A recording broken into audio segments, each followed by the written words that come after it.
ایک مثال کتابوں کے اندر مذکور ہے، کتابوں کے اندر علماء کرام نے لکھی ہے۔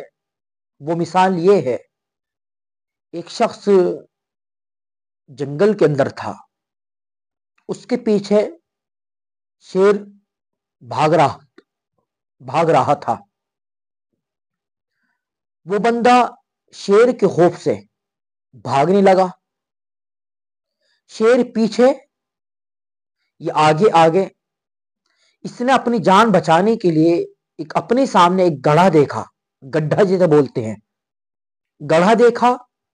اس گڑھے کے اندر اس نے چھلانگ ماری تاکہ شیر سے بچ جائے، مگر اس گڑھے کے اندر ایک زہریلا سانپ تھا، ایک زہریلا اژدہا تھا۔ یہ بندہ بڑا حیران، پیچھے شیر، گڑھے کے اندر میں شیر سے بچنے کے لیے چھلانگ ماری تو اس کے اندر اژدہا ہے، اب کرے تو کیا کرے؟ اب اس نے کیا دیکھا کہ ایک درخت ہے۔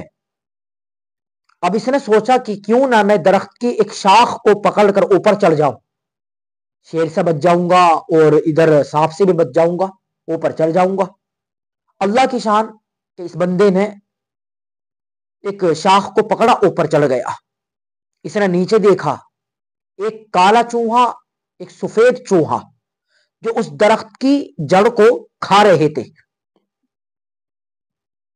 یہ بندہ بڑا حیران کہ تو اس کی جڑ کو کھا رہے ہیں، کھوکھلا کر دیں گے، میں نیچے گر جاؤں گا، کروں کیا کروں؟ اس نے اوپر دیکھا، ایک شہد کا چھتا ہے۔ اب یہ شہد کے چھتے کے پاس پہنچا، شہد کو چاٹا، اس کو بڑا لذیذ لگا، اور شہد لذیذ ہوتا ہی ہے، تو اس نے شہد کو کھانا شروع کر دیا۔ اب یہ شہد کھانے میں اتنا مست ہوا کہ اس کے اندر سے شیر کا بھی خوف ختم، اژدہے کا بھی خوف ختم۔ دو چوہے جس کا رنگ ایک کا سفید تھا اور ایک کا کالا تھا، وہ جو دو چوہے اس درخت کی جڑ کو کھا رہے تھے، کاٹ رہے تھے، اس کا بھی خوف ختم۔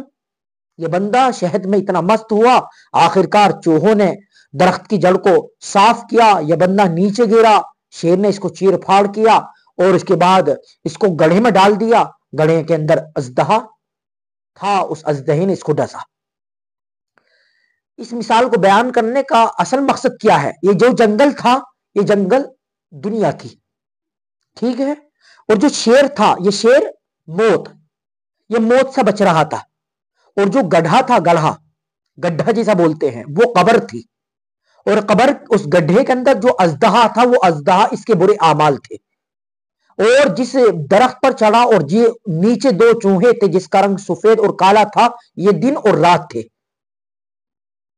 اور وہ درخت اس کی عمر تھی، زندگی تھی، اور اوپر جو شہد کا جو چھتا تھا، وہ دنیا کی نعمتیں تھی۔